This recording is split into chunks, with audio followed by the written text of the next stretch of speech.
Halo teman-teman, Assalamualaikum warahmatullahi wabarakatuh. Semoga teman-teman selalu diberikan kesehatan oleh Tuhan Yang Maha Esa. Alhamdulillah. Pada kesempatan kali ini aku ingin melanjutkan sharing terkait dengan beberapa tips dalam memilih dosen pembimbing skripsi. Ini berkaitan dengan video aku sebelumnya terkait dengan hal-hal yang menyebabkan skripsi itu lama. Salah satunya adalah ketidakcocokan dengan pembimbing skripsi. Nah, pada kesempatan kali ini aku ingin coba sharing ya pengalaman bagaimana tips memilih dosen pembimbing skripsi. Untuk kamu yang belum sempat menonton video aku sebelumnya terkait hal-hal yang menyebabkan skripsi itu lama, mungkin bisa ditonton dulu ya sebelumnya. Nah, dalam melakukan riset, melakukan skripsi, dosen pembimbing ini sangat penting sekali kontribusinya untuk kita diskusi, kemudian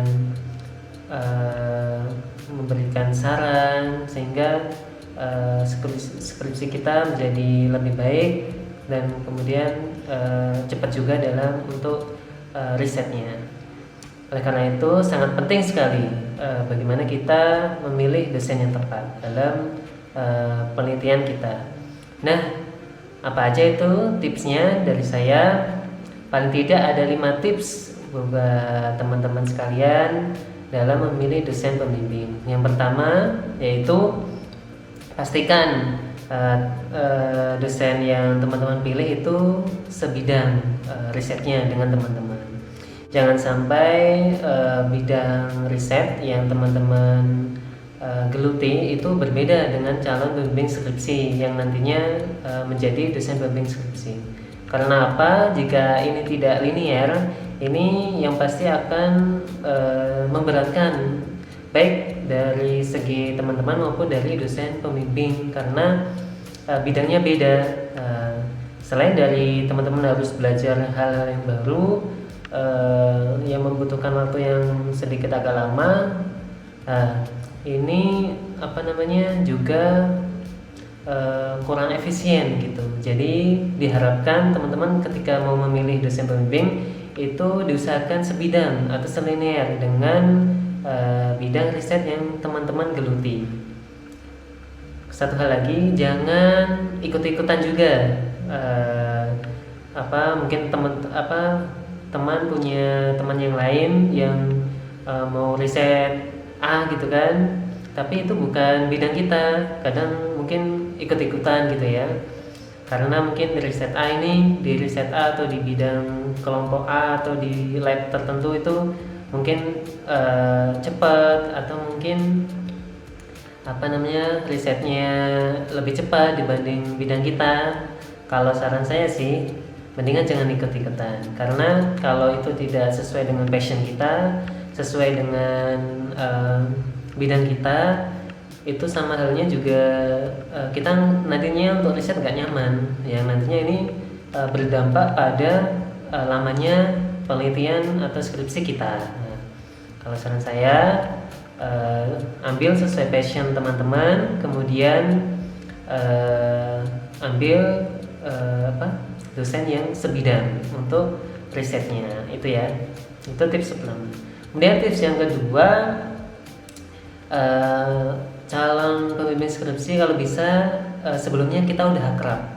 Jadi mungkin kita udah pernah diajar sama beliau di waktu kuliah gitu kan, di kelas sebelumnya.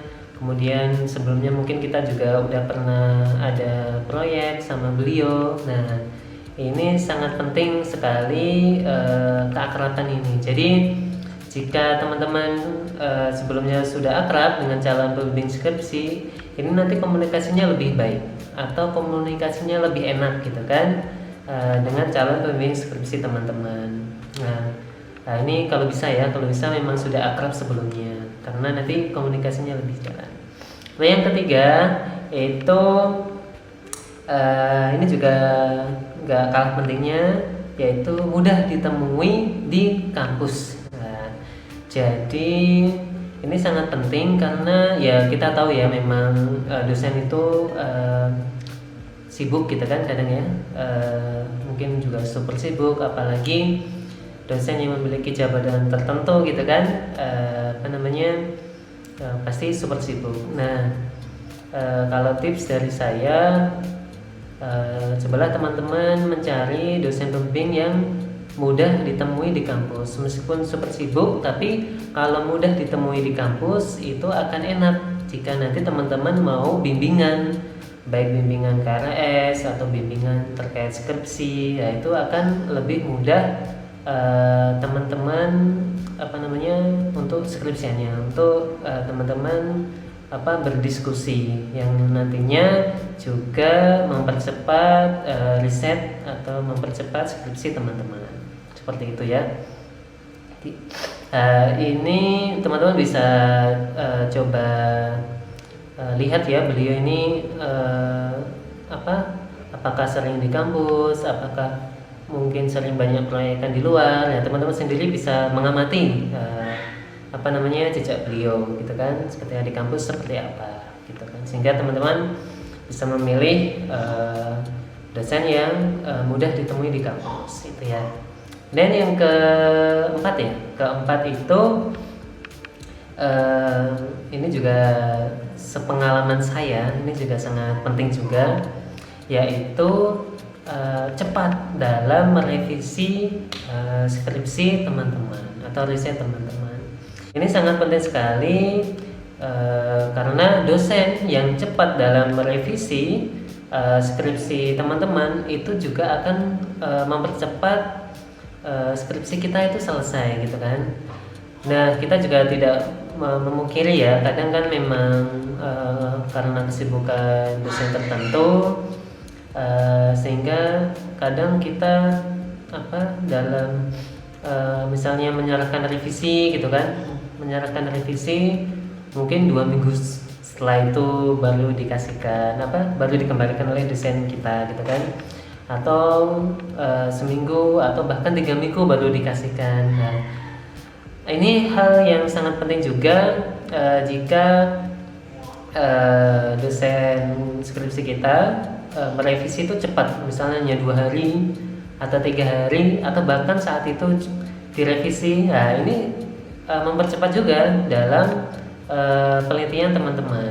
Jadi faktor dosen dalam merevisi, dosen dalam kecepatan merevisi ini juga sangat penting dan bahan pertimbangan dalam teman-teman memilih dosen pembimbing nanti. Bagaimana cara Kak melihat bagaimana melihat dosen itu cepat dalam merevisi?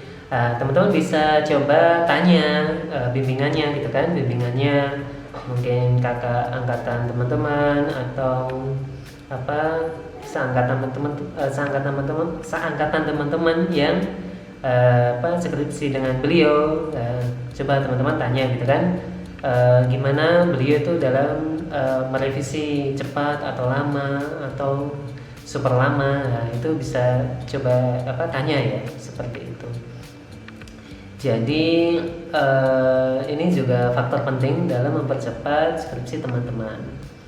Jadi itu ya, usahakan cari yang dosen itu merevisinya cepat. Nah, itu. Kemudian yang kelima, track record beliau dalam penelitian. Ini juga sangat penting. Ini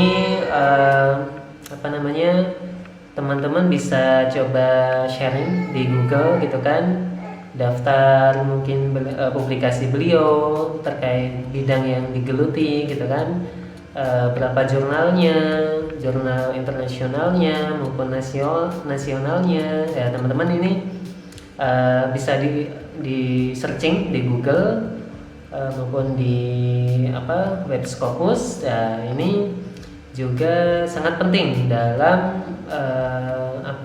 teman-teman memilih dosen pembimbing, karena ini juga untuk melihat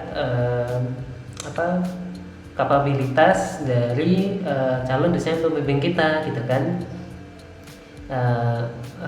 Meskipun memang indikatornya dalam publikasi internasional, karena memang publikasi internasional ini juga salah satu faktor yang sangat penting dalam melihat kemampuan dosen pembimbing kita gitu kan dalam nanti membimbing kita. Nah itu ya beberapa tips, 5 tips yang bisa saya sharingkan kepada teman-teman.